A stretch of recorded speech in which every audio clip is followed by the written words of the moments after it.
সন্ধ্যার আলো তখন নিভে আসছে ধীরে ধীরে। গ্রামের ধুলোমাটির পথগুলো দিনের শেষ কোলাহল সাঙ্গ করে হাঁটছে নির্জনতার দিকে। শিবনাথপুর এক সময় ছিল শান্ত নিশ্চিন্ত গ্রাম, কিন্তু গত কিছুদিন ধরেই গ্রামের বাতাস ভারী হয়ে আছে দুশ্চিন্তায়। কারণ গ্রামের শ্মশানঘাটে দাহ করার পর যে শেষ অস্থিটুকু আত্মীয়রা সংগ্রহ করে গঙ্গায় ভাসিয়ে দেন, সেটাই গভীর রাতে গায়েব হয়ে যাচ্ছে অদ্ভুতভাবে। তবে কেউ কিছু দেখেনি, তবু লোকমুখে গুঞ্জন কিছু দুষ্কৃতী এই অস্থি চুরি করে নাকি তন্ত্রমন্ত্র বা ব্যবহার করছে কোনো অসৎ কাজে। এই ঘটনায় মৃতের পরিবারগুলো শোকে নির্বাক। তারা শেষ ধর্মীয় কাজটুকুও ঠিকমতো করতে পারছে না। গ্রামের মানুষ আতঙ্কের মধ্যে দিন কাটাচ্ছে। সন্ধে নামলেই শ্মশানঘাটের দিকে আর কেউ চোখ তুলে তাকাতে চায় না। শিবনাথপুরে সন্ধে নামলেই কেমন যেন অদৃশ্য ভয়ের পর্দা নেমে আসে। মানুষের মনে প্রশ্ন, কে চুরি করছে এই দাহ করা শেষ অস্থি?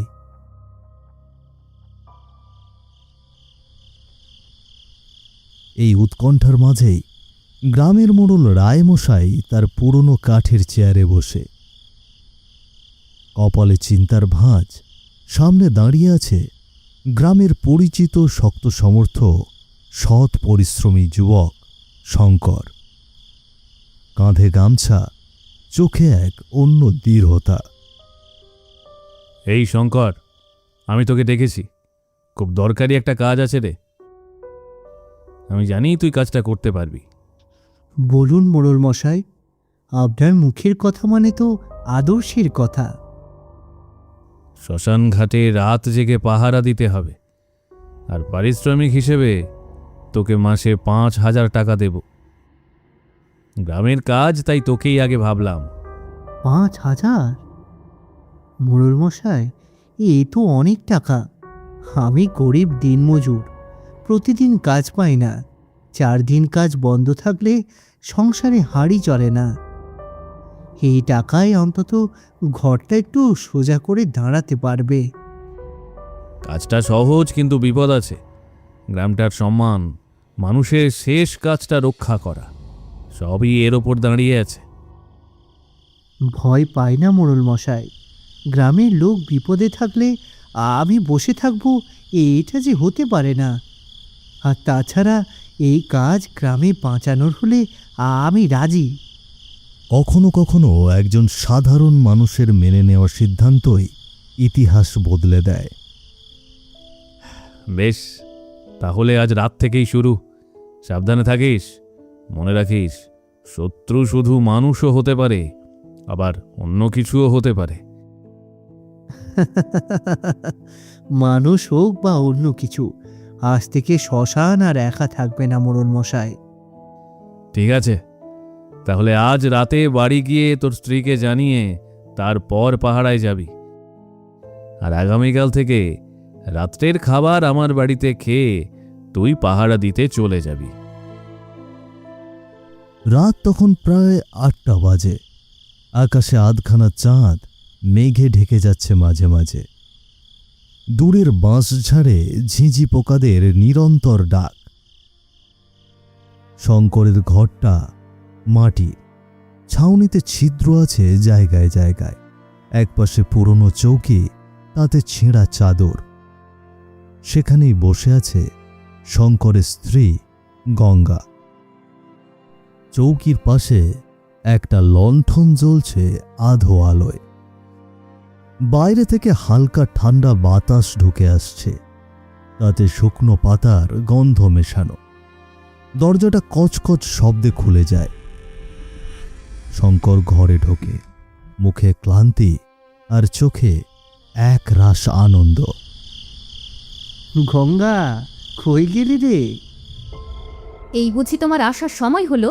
বলি, সারাদিন কোথায় ছিলে? হ্যাঁ, ভাত বসাতে পারিনি, চাল ফুরিয়ে গিয়েছে, এখন কি খেতে দেবো বলো তো তোমাকে? আর সারাদিন ঘুরে এই এত রাতে ফিরলে? আজ তোকে একটা খুশির খবর দেব রে। খুশির খবর? কি খুশির খবর আবার? আমার চাকরি হয়েছে গঙ্গা, আমার চাকরি হয়েছে। চাকরি? কি কাজ? কোথায়? শ্মশানে পাহারা দিতে হবে, রাতের কাজ। মাসে 5,000 টাকা দেবে, আর রাতে খাওয়া মোড়ল মশাইয়ের বাড়িতে। কি বলছো গো? 5,000? এ তো অনেক টাকা গো। কিন্তু কিন্তু শ্মশান পাহারা? হ্যাঁ গো, তোমার ভয় লাগবে না? ভয় পেলে চলবে না গঙ্গা। গ্রামের মান সম্মান, মৃতদেহের শেষ কাজ কেউ না কেউ তো রক্ষা করবে। সেটা না হয় আমিই করব। বলে সে কথা বললে কি চলে? শ্মশানের কাজ, তা আবার রাতে, সেখানে তো ভয়েরই কথা বলো। ভয় থাকলে কাজ হয় না, মানুষ হোক বা অদ্ভুত কিছু। আমি কাউকেই ভয় পাই না। আচ্ছা ঠিক আছে, তুমি যা ভালো বোঝো তাই করো, তবে সাবধানে থেকো, বুঝলে? থাকবো, চিন্তা করিস না। আজ থেকেই শুরু করছি পাহারা। আর শোনো, ঘরে চাল ডাল বাজার কিচ্ছুটি নেই। কাল সকালে বাজার নিয়ে ঘরে এসো, কেমন? হ্যাঁ, সব ঠিক হবে এখন থেকে। ঘুমিয়ে পড় গঙ্গা, আমি এখন যাই পাহারায়। লণ্ঠনের আলো নিভে গেলে ঘরের অন্ধকারটা যেন আরো ঘন হয়ে ওঠে। বাইরে হঠাৎ একটা কুকুর ডেকে ওঠে দূরে। তারপর নিস্তব্ধতা নেমে আসে। মনে হয় বাতাসের ভেতর কোথাও লুকিয়ে আছে অজানা কোনো চোখ, যা অপেক্ষা করছে শ্মশান ঘাটের জন্য। 2 বছর কেটে গিয়েছে, শঙ্করের মৃত্যু হয়ে গেছে। তবুও শিবনাথপুরের বাতাসে শোক আর আতঙ্ক আজও ঝুলে আছে একইভাবে। সন্ধ্যা নামলেই গ্রামের মানুষ চা খেতে আসে রামু কাকার দোকানে, কিন্তু হাসাহাসি নেই, তেমন গল্পগুজবও নেই। আজও দোকানের সামনে সেই পুরনো কাঠের বেঞ্চে বসে আছে 2 বন্ধু, গণেশ আর নিবারণ। তাদের মুখে গভীর চিন্তার ছাপ। দোকানের চুলো থেকে ধোঁয়া উঠছে, চায়ের কাপে টুংটাং শব্দ হলেও চারপাশে যেন অদ্ভুত নীরবতা। শুনলি তো নিবারণ, আজ নাকি জগলু জেল থেকে ছাড়া পেয়েছে। হ্যাঁ রে, রামু কাকা বলল একটু আগে। টানা 2 বছর জেল খাটলো, কিন্তু জানিস শঙ্করকে যে ও খুন করেছে এটা কোনোদিনও মেনে নিতে পারবো না রে। শঙ্কর মানুষটা ছিল সোনার মতো, নির্ভেজাল, সাহসী। গ্রামের জন্য নিজের জীবনটাই রেখে গেল। আর এই জগলুর মতো লোক আজ আবার মুক্ত হয়ে ফিরছে।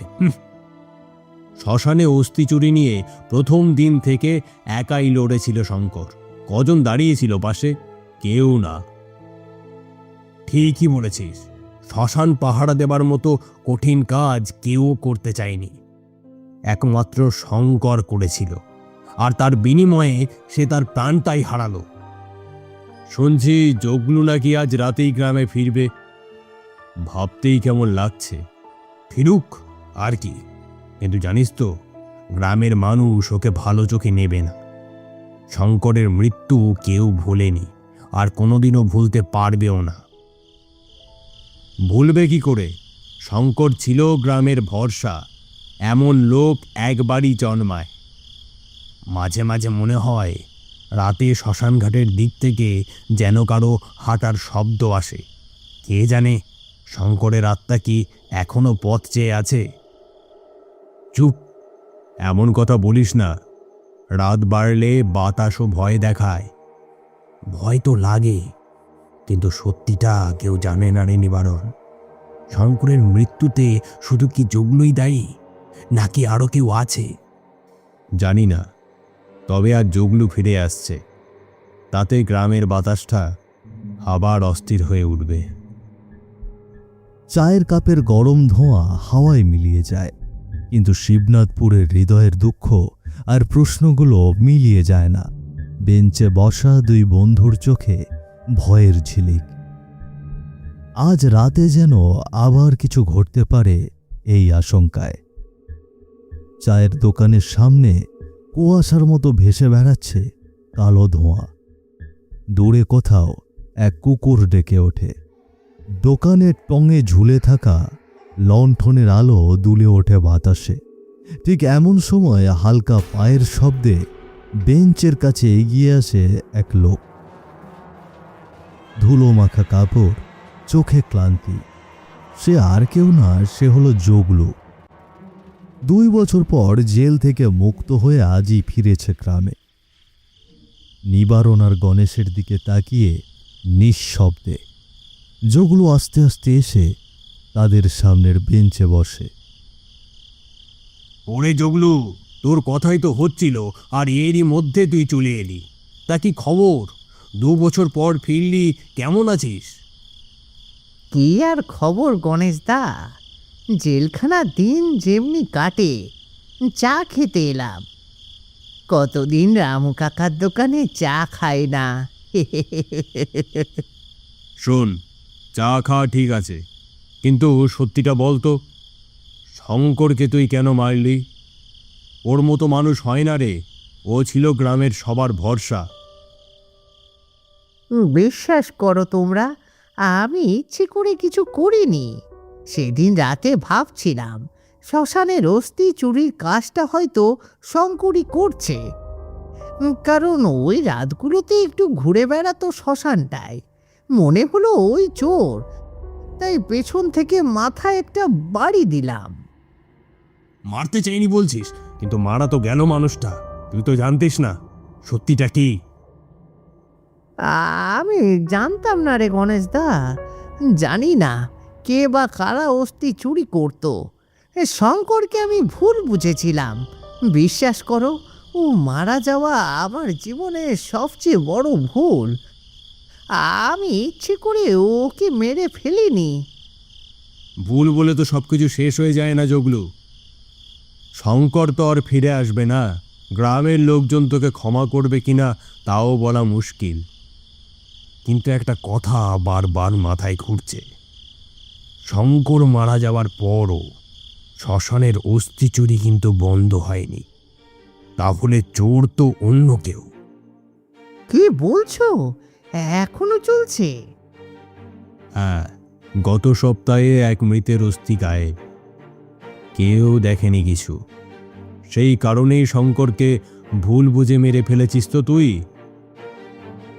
তুই আজ ফিরে এলি, কিন্তু গ্রামের চোখে তোর অপরাধ কমবে না, আর শ্মশান ঘাটের রহস্য এখনো সেই অন্ধকারেই রয়ে গেছে। বেঞ্চের সামনে নেমে আসে গা শিউড়ে ওঠা নীরবতা। জগলুর মুখ নিস্তেজ। নিবারণ আর গণেশের চোখে সন্দেহ আর আতঙ্ক। দোকানের লণ্ঠনের আলোটা কাঁপছে যেন। হয়তো শ্মশানঘাটের অজানা রহস্য তাদের কথার ফাঁকে কাঁপতে কাঁপতে বেরিয়ে আসতে চাইছে। সন্ধ্যা গড়িয়ে রাত ভারী হতে শুরু করেছে তখন। শিবনাথপুরের বাতাসে এক অদ্ভুত ঠান্ডা ভাব। চাঁদ ঢাকা পড়েছে কালো মেঘে। রামু কাকার দোকান থেকে চা খেয়ে বেরিয়েছে 3 জন, গণেশ, নিবারণ আর জগলু। তারা গ্রামের কাঁচা রাস্তা ধরে বাড়ির দিকে হাঁটছে। আশেপাশে কেউ নেই, শুধু গাছের মাথা দুলে দুলে কেঁপে উঠছে অন্ধকারে। শ্মশানঘাটের পথের কাছে আসতেই পরিবেশটা বদলে যায়। বাঁ দিকে পুরনো অশ্বত্থ গাছ, ডান পাশে শ্মশানের পোড়া গন্ধ। হঠাৎ কোথা থেকে পেঁচার ডাক রাতের নিস্তব্ধতাকে ভেদ করে ওঠে। মনে হয় কেউ তাকিয়ে আছে তাদের দিকে। ঝিঝি পোকার লম্বা গায়ে কাঁটা দেওয়া ডাক চারিদিকে বাজতে থাকে, এমন ডাক যেন বুকের ভেতরে সূঁচ ঢুকিয়ে দেয়। হঠাৎ বাতাস থেমে যায়। থাম! এ বাতাস হঠাৎ থেমে গেল কেন? মনে হচ্ছে কিছু একটা আছে এখানে। চুপ, কথা বলিস না। শ্মশানের দিকটা আজ যেন অস্বাভাবিক নীরব। অন্ধকারটা দেখেছিস? ওই বুড়ো বটগাছটার তলায় যেন কেউ দাঁড়িয়ে আছে। কোথায়? আমি তো কিছুই দেখছি না।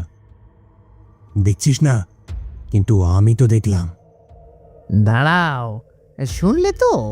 মাটির ওপর দিয়ে যেন কারো পায়ের শব্দ। এ রাস্তায় তো আমরা ছাড়া আর কেউ নেই, তবে কার পায়ের শব্দ? আমি বলছি, ঠিক এই জায়গাতেই শঙ্করকে পড়ে থাকতে দেখেছিলাম। আজ যেন আবার তার শ্বাসের শব্দ পাচ্ছি। গণেশদা, এমন কথা বলো না। আমি ভুল করেছি জানি, কিন্তু শঙ্কর যদি... হঠাৎ তাদের পিছনে মরা পাতার স্তূপে জোরে জোরে মড়মড় শব্দ। তিনজন একসঙ্গে ঘুরে দাঁড়ায়, কিন্তু অন্ধকার ছাড়া কিছুই নেই। চল চল চল তাড়াতাড়ি, আজ রাতটা ভালো নয়। তিনজনের হাঁটার গতি হঠাৎ করেই বেড়ে যায়। শ্মশানঘাটের কাঁচা পথটা বেশি অন্ধকার। বাতাসে পোড়া কাঠের গন্ধ যেন আরো তীব্র হয়ে ওঠে। পিছনে ঝিঝি পোকার অস্বাভাবিক তীক্ষ্ণ ডাক যেন কান্নার মতো শোনায়। মাথাগুলো হাওয়ায় দুলছে, কিন্তু অদ্ভুত ব্যাপার হলো সেখানে কোনো বাতাস নেই। হাঁটতে হাঁটতে মনে হয় কেউ পিছু নিচ্ছে তাদের। ঠিক তখনই এক ঝলকে বাতাস বরফের মতো ঠান্ডা হয়ে যায়।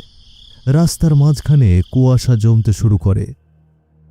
কুয়াশার কালো ধোঁয়ার ভেতর ধীরে ধীরে একটা ছায়া গড়ে ওঠে, মানুষের মতো, কিন্তু মানুষ নয়। গণেশ থমকে দাঁড়ায়। নিবারণ হাঁপ ছেড়ে দাঁড়িয়ে পড়ে। যোগলুর হৃদয় কেঁপে ওঠে। ছায়াটা স্পষ্ট হতে থাকে, চোখ দুটো ভয়ঙ্কর লাল, মুখে শুকনো কালো দাগ, শরীরে রক্ত মাখানো ক্ষতের দাগ। আর তারপর স্পষ্ট হয়ে ওঠে, সে আর কেউ না, সে হলো শঙ্কর, শ্মশানের পাহারাদার, গ্রামের সাহসী মানুষ। আজ সে মৃত। শঙ্কর, তোর এই অবস্থা, তুই কেন ফিরে এসেছিস? তুই তো... হ্যাঁ, আমি ফিরে এসেছি, প্রতিশোধ নিতে এসেছি। যতক্ষণ না ওই অপরাধীরা শাস্তি পায়, ততক্ষণ আমার আত্মা মুক্তি পাবে না।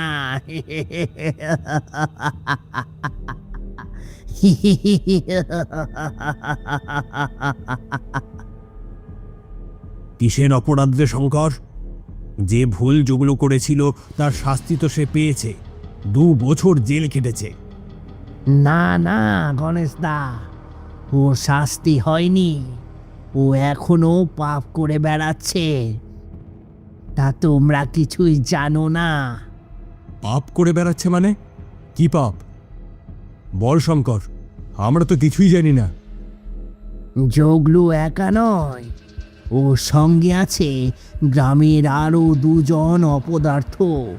3 জনে মিলে শ্মশানের অস্থি চুরি করে তারপর তা নিয়ে তৈরি করে কালো জাদুর উপকরণ, যা দিয়ে মানুষের ক্ষতি করা যায়। গতকালও চুরি হয়েছে। যোগলু জেলে থাকলেও ওর লোকেরা এই কাজটা করছে। আমি সেদিন ওকে ধরে ফেলেছিলাম, তাই ও আমাকে খুন করেছিল। সবাইকে বলেছিল ভুল করে মাথায় বাড়ি দিয়েছে। সবই মিথ্যে, মিথ্যে, সবই মিথ্যে। ও জানতো আমি সব জেনে গিয়েছি। আজ এই পথেই ওর শাস্তি হবে।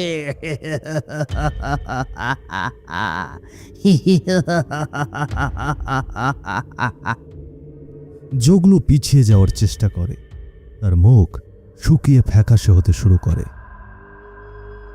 না না শঙ্কর, আমি ভুল করেছি জানি, কিন্তু আমি তোকে মারতে চাইনি, বিশ্বাস কর। আমাকে ক্ষমা করে দে তুই, আমাকে ক্ষমা করে দে। আমি আর কোনোদিন চুপ। ক্ষমা? যে মৃতের অস্থি চুরি করে কালো জাদুতে ব্যবহার করে মানুষের ক্ষতি করে বেড়ায়, তার জন্য কোনো ক্ষমা নেই।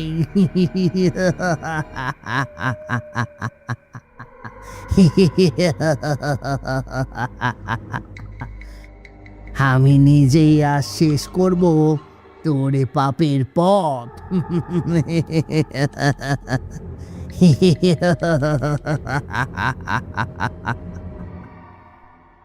হঠাৎ বাতাস ঝড়ের মতো বয়ে ওঠে। চারিদিকের অন্ধকার আরও ঘন। শঙ্করের আত্মা যেন লাফ দিয়ে জগলুর দিকে ঝাঁপিয়ে পড়ে। তার দুই হাত দিয়ে জগলুর গলা টিপে ধরে। জগলুর মুখ থেকে ভয়ঙ্কর আর্তনাদ বের হয়।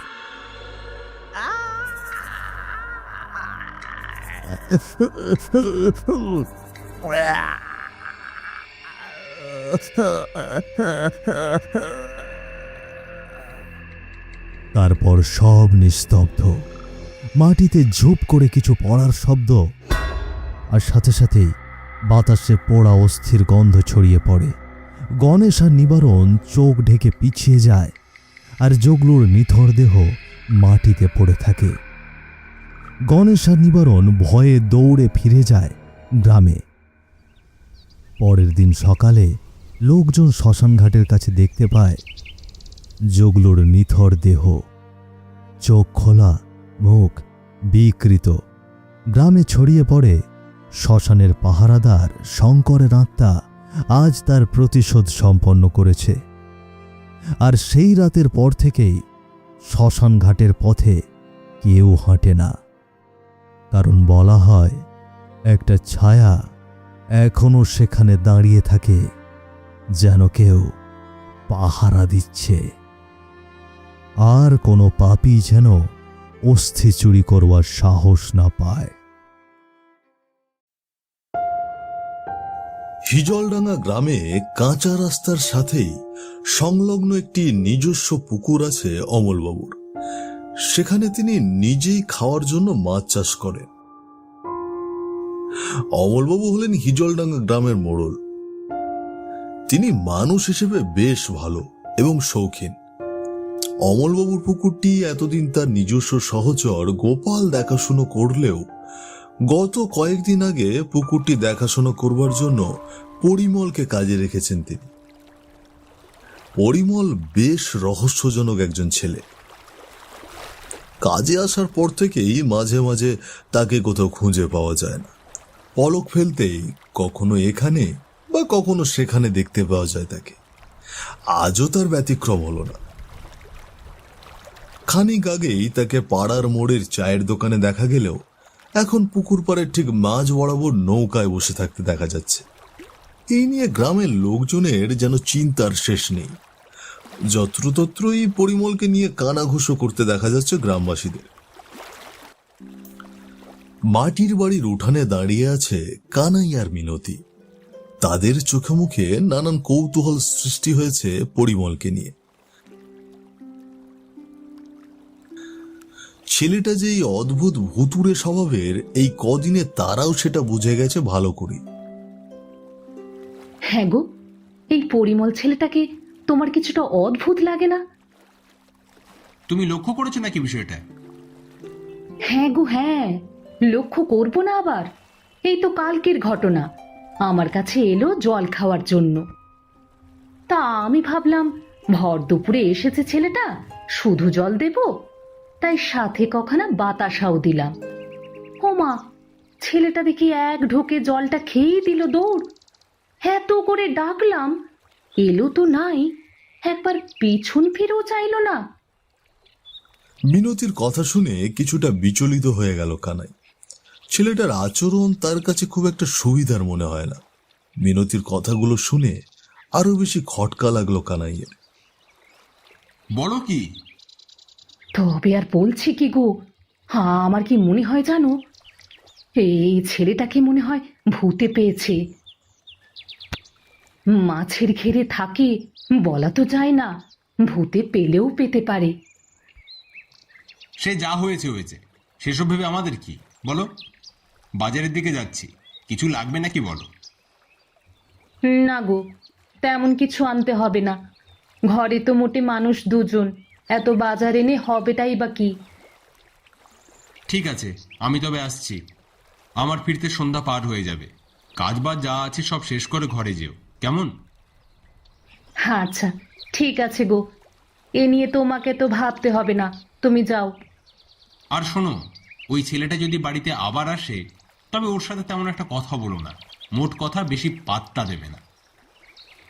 আচ্ছা গো, আচ্ছা তাই হবে।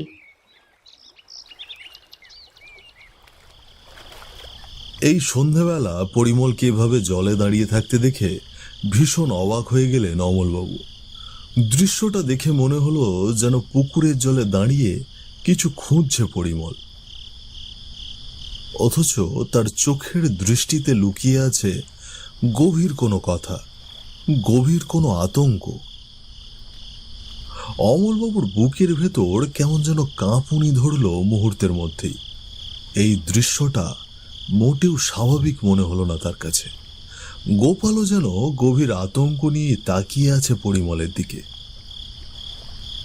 কি কাণ্ড বল দেখি গোপাল, বলি এই ভোর সন্ধ্যায় কেউ জলে দাঁড়িয়ে থাকে? আমি তো সেটাই ভাবছি কর্তা। ছেলেটা এমন সময় জলে নেমেছে কেন, সেটাই তো বুঝতে পারছি না। মাছকে তো সেই বিকেলেই খাবার দেওয়া হয়, তবে এমন কি হলো যে এখন জলে নামতে হচ্ছে? এর মানে এটা তো কেবল একমাত্র সে নিজেই দিতে পারবে। না না কর্তা, আপনি কোনো চিন্তা করবেন না, আমি পরিমলকেই জিজ্ঞাসা করছি। হ্যাঁ হ্যাঁ, সেটাই কর। হ্যাঁ, কিরে পরিমল, এই সন্ধ্যাবেলা জলের মধ্যে দাঁড়িয়ে কি করছিস? এরপর গোপাল চিৎকার করে পরিমলকে ডাকলে পরিমল গোপালের দিকে তাকিয়ে হেসে ওঠে। স্নান করতে এসেছি গো গোপালদা। পরিমলের কথা শুনে অবাক হয়ে গেল গোপাল ও অমলবাবু। স্নান? এ অবালায় স্নান কে করে রে? আগে দাদা, কাজ করতে করতে সারা শরীর ময়লায় মেখে গিয়েছিল একেবারে, তাই স্নান করতে নামলাম। ও আচ্ছা, ঠিক আছে, তুই তাহলে স্নান কর। আর কিছু লাগলে আমাকে বলিস, কেমন? আর শোন। হ্যাঁ গোপালদা, বলো। এই রাতের বেলা পুকুর ছেড়ে আবার এদিক ওদিক যাসনি, জোর এসে না হলে সমস্ত মাছ নিয়ে চলে যাবে।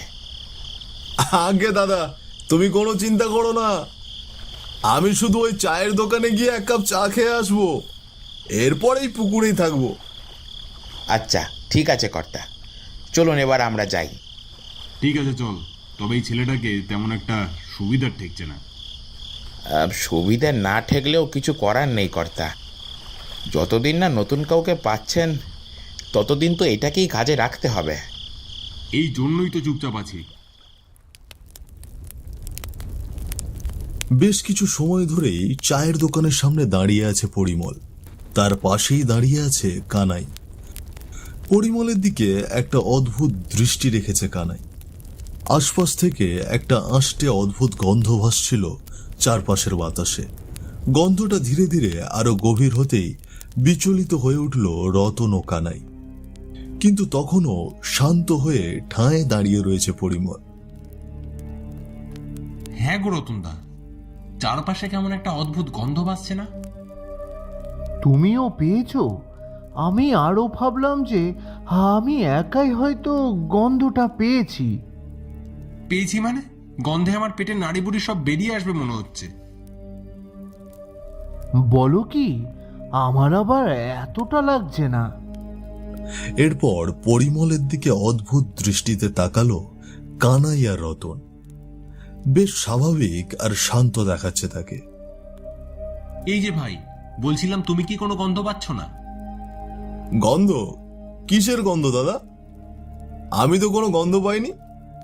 কি বলছো? গন্ধে মনে হচ্ছে আমার নাড়ি বুড়ি সব বেরিয়ে আসবে, আর তোমার নাকে গন্ধই আসছে না, এটা কিভাবে সম্ভব? আসলে কি বলুন তো দাদা, আমার ভীষণ ঠান্ডা লেগেছে, বিকেল থেকে নাকটা বন্ধ হয়ে আছে, তাই হয়তো কোনো গন্ধ পাইনি। তাই হবে হয়তো। ও রতনদা, আমি এখন আসি বুঝলে, চায়ের বিলটা কাল এসে দিয়ে দেবো। আরে ঠিক আছে, যাও যাও। হ্যাঁ, বলছিলাম যে কানাইদা বাড়ি যাবেন নাকি? চলুন একসঙ্গেই যাই। তুমি যাও ভাই, আমার আরো কিছু কাজ বাকি আছে, আমি খানিকটা পরে যাব। পরিমল চলে যাওয়ার পরও সেখানে দাঁড়িয়ে থাকলো কানাই। চারপাশের গন্ধটাও যেন মিলিয়ে যেতে লাগলো ধীরে ধীরে। রতনদা, একটা বিষয় লক্ষ্য করেছো?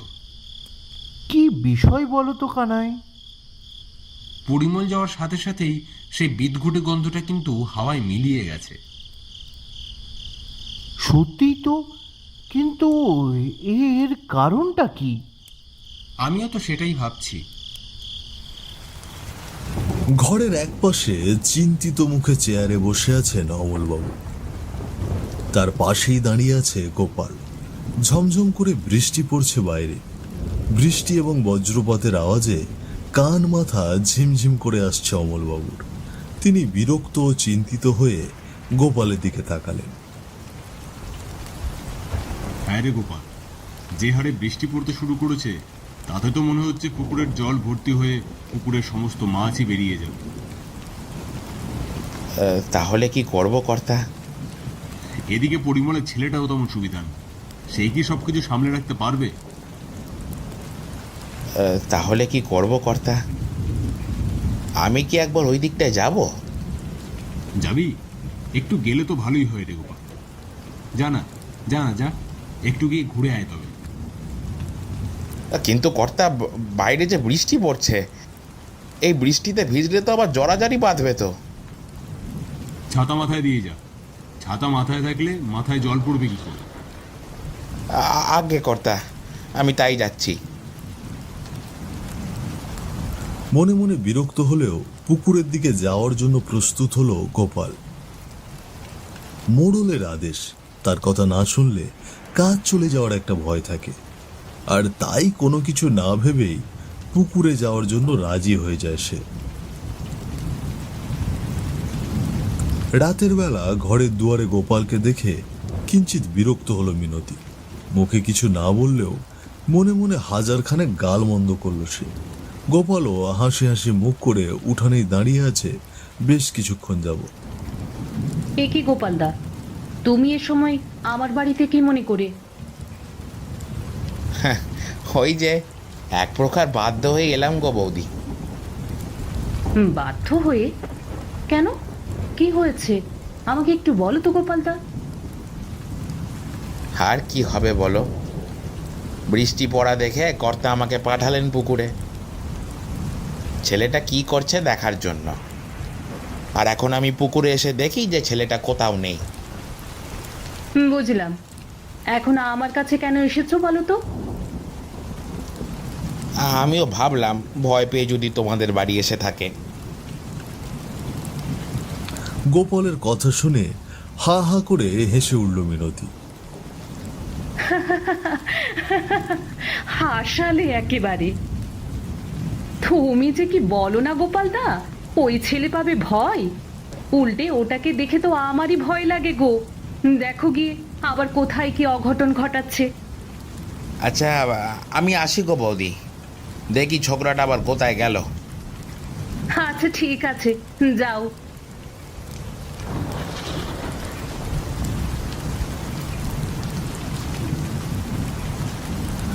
আবারও বিরক্তির রেখা ফুটে উঠল গোপালের চোখে মুখে। এই জল কাতা মারিয়ে আবারও তাকে খুঁজতে যেতে হবে ভেবেই বিরক্ত হয়ে যাচ্ছে সে। বিরক্ত হলেও কিছু করার নেই তার, পরিমলকে যে খুঁজে বের করতেই হবে। মিনতির বাড়ি থেকে বেরিয়ে গ্রামের কাঁচা রাস্তা দিয়ে হাঁটছে গোপাল। তার হাতে টিম টিম করে জ্বলছে লণ্ঠন। লণ্ঠনের টিম টিম আলোয় চারপাশের কোনো কিছুই দেখা যাচ্ছে না ঠিকভাবে। তবুও সে সামনের দিকে হেঁটে যাচ্ছে একরাশ বিরক্তি নিয়ে। এই ছোকরাটাকে আমি কোথায় খুঁজবো এখন? এই ছোকরাটা এই কদিনেই বিরক্ত করে ছেড়ে দিল আমাকে। গোপাল আবারও হাঁটতে শুরু করলো সামনের দিকে। হাঁটতে হাঁটতেই হিজলতলার সামনে এসে দাঁড়ালো সে।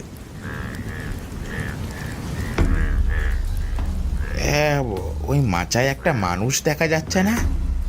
হ্যাঁ, তাই তো, মানুষই তো। ওটাই কি তবে পরিমল?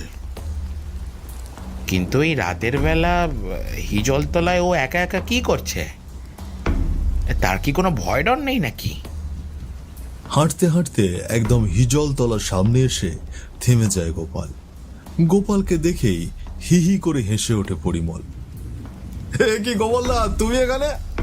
আমাকে খুঁজছিলে বুঝি? না, তোমাকে খুঁজবো কেন? হ্যাঁ, আমি তো কাদা জলের ভেতরে নাচতে বেরিয়েছি। আরে এই দেখো, তুমি এভাবে রেগে যাচ্ছ কেন? বলো কি, তুমি পুকুর পাহারা দেওয়া বাদ দিয়ে তুমি এখানে এসে বসে আছো? তোমার কি কোনো আক্কেল জ্ঞান নেই নাকি? একটু চায়ের দোকানের দিকে গিয়েছিলাম বুঝলে, হ্যাঁ, সেখান থেকে ফিরতেই বৃষ্টি নামলো, তাই এখানটায় বসে বললাম। হঠাৎ করেই গোপাল লক্ষ্য করে চেহারা এবং কণ্ঠস্বর কেমন যেন ভয়ঙ্করভাবে বদলে যাচ্ছে পরিমলের। পরিমলকে এমন অবস্থায় দেখে ভীষণ ভয় পেয়ে যায় গোপাল। কি, তোমার চেহারা ওরম হয়ে যাচ্ছে কেন? হ্যাঁ, তুমি আসলে কে বলো তো?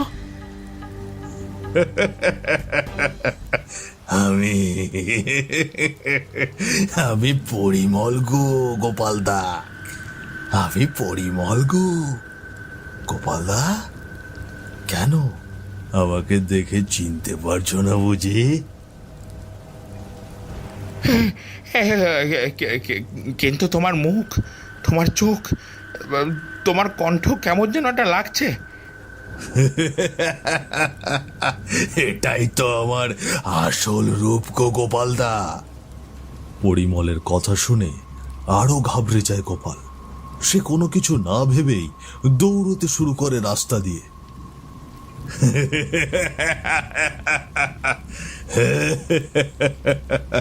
ও গোপালদা, এভাবে পালাচ্ছ কেন গো? হ্যাঁ, আমাকে দেখে ভয় পেয়ে গেলে নাকি? ভয় পেও না, এদিকে এসো। পরিমলের হাসির শব্দ কানে যেতেই দৌড়ের বেগ আরো বাড়িয়ে দিল গোপাল। প্রায় মিনিট 5 ধরেই অমলবাবুর সামনে দাঁড়িয়ে হাঁপাচ্ছে গোপাল। কাঁপা গলায় বারবার কিছু বলতে গিয়েও থেমে যাচ্ছে সে। অমলবাবু এক দৃষ্টে তাকিয়ে আছেন গোপালের মুখের দিকে। তাকে দেখে মনে হচ্ছে কোনো ভয়াবহ কিছু সামনে থেকে পালিয়ে এসেছে সে। কিরে গোপাল, কিছু না বলে এমন ভাবে হাঁপাচ্ছিস কেন? কি হয়েছে সেটা তো বলবি। কর্তা, কর্তা, পরিমল কেমন যেন, ও মানুষ না কর্তা, পরিমল একটা ভূত। এসব কি বলছিস গোপাল? রাত বিরেতে এমন আজগুবি কথা কেন বলছিস? না না কর্তা, আমি কোনো আজগুবি কথা বলছি না, আমি একদম সত্যি বলছি কর্তা। বিশ্বাস না হলে আমার সাথে চলুন আপনি, তাহলে আপনি সবটা বুঝতে পারবেন। গোপালের কথা শুনে দ্বিধায় পড়ে গেলেন অমলবাবু। এই মুহূর্তে তার কি করা উচিত কিছুই ভেবে পাচ্ছেন না তিনি। 7-5 ভাবতে ভাবতে সিদ্ধান্ত নিয়ে নিলেন অমলবাবু। ঠিক আছে, চল গিয়ে দেখি কি হয়েছে সেই ছোকরা। আসলে কি ভূতে পেয়েছে নাকি সবকিছু ওই ছোকরার অভিনয়? আমরা গেলে এমনিতেই বুঝতে পারবো। হ্যাঁ হ্যাঁ, আজ্ঞে কর্তা, তাই চলুন। বেশ কিছু সময় ধরেই হিজলতলার মাচার সামনে দাঁড়িয়ে আছে অমলবাবু ও গোপাল। পরিমল তাদেরকে দেখার পর থেকেই হেসে চলেছে এক মনে, যা দেখে বিরক্তির চরমে পৌঁছে গিয়েছেন অমলবাবু।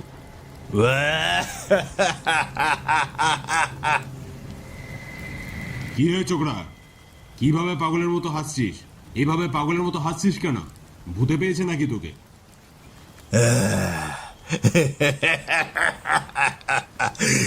ভূতে পাবে কি মোড়ল মশাই, আমি তো নিজেই একজন ভূত। আমি তো নিজেই একজন ভূত।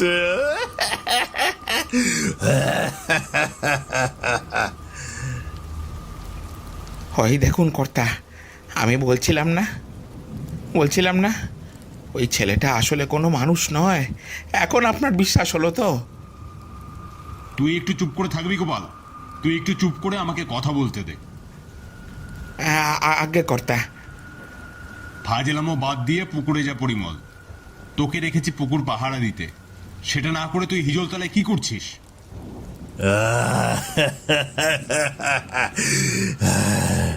সারাক্ষণ পুকুর পাড়ে থাকতে ভালো লাগে না মোড়ল মশাই, তাই ভাবলাম একটু নিজের ঘরে এসে বিশ্রাম নেই।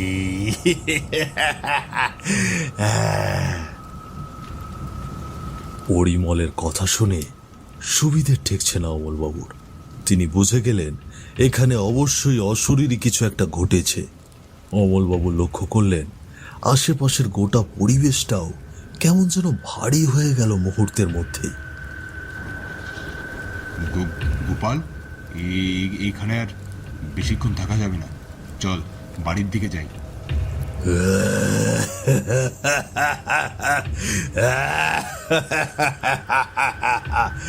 বাড়ি যাওয়ার এত তাড়া কিসের অমলবাবু?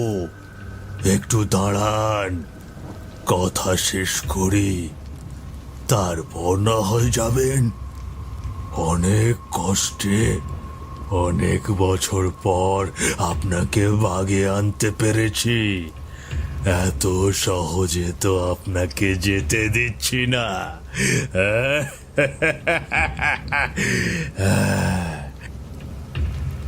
তুমি তুমি কে বলো তো? আর কি চাও আমার কাছে?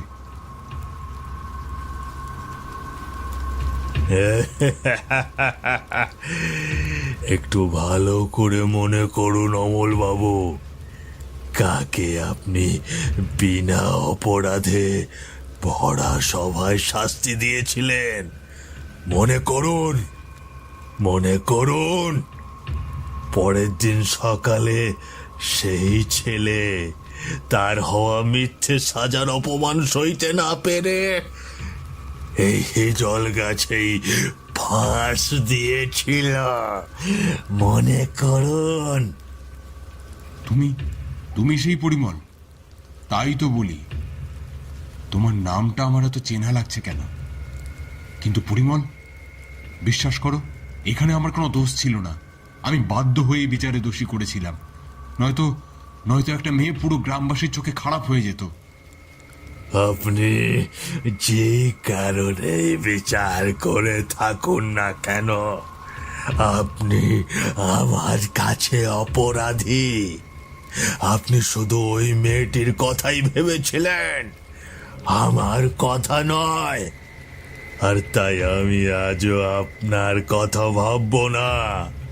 আজ আপনাকে আমার হাতেই মরতে হবে অমল বাবু।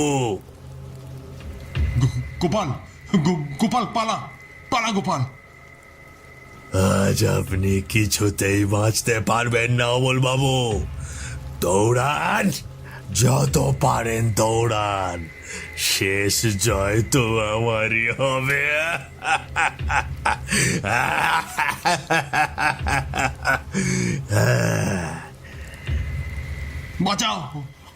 বাঁচাও, কে আছো? বাঁচাও, আমাকে মেরে ফেলবে, বাঁচাও। রাস্তায় চিত হয়ে শুয়ে আছেন অমলবাবু। তার সামনেই পরিমল দাঁড়িয়ে, ভয়ঙ্কর ভাবে সে হাসছে। তার চোখ এবং মুখের ভেতর থেকে গল গল করে রক্ত পড়ছে। আমাকে মারিস না পরিমল। আমি সেদিন যা করেছিলাম, ভুল করেছিলাম। আমি চাইনি তোর এরকম পরিণতি হোক। ওই মেয়ের বাবার অনুরোধে আমি তোর বিরুদ্ধে কথা বলি। আমাকে ক্ষমা করে দে, আমাকে ক্ষমা করে দে পরিমল। ক্ষমা? তোর ক্ষমা নেই মরল। হঠাৎ করেই পরিমলের চোখে আগুন জ্বলে উঠল। তার মুখ থেকে ভেসে এলো এক বিকট হাসি। সেই হাসিতে পুরো রাস্তা কেঁপে উঠল যেন। তুই আজ শেষ, তোকে আজ কেউ বাঁচাতে পারবে না।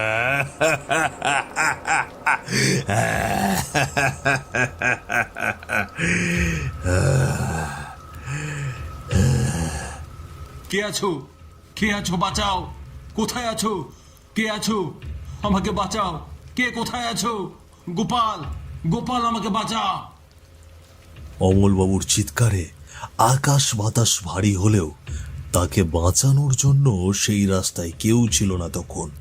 শুধু অন্ধকারে রক্তমাখা মুখ নিয়ে তার দিকে এগিয়ে আসছিল পরিমল। এক পা দুই পা করে, তারপর বিকট চিৎকারে অমলবাবুর জীবন সেখানেই শেষ হয়ে যায়। আর চারপাশ থেকে ভেসে আসে শুধু পরিমলের তৃপ্তির হাসি। না!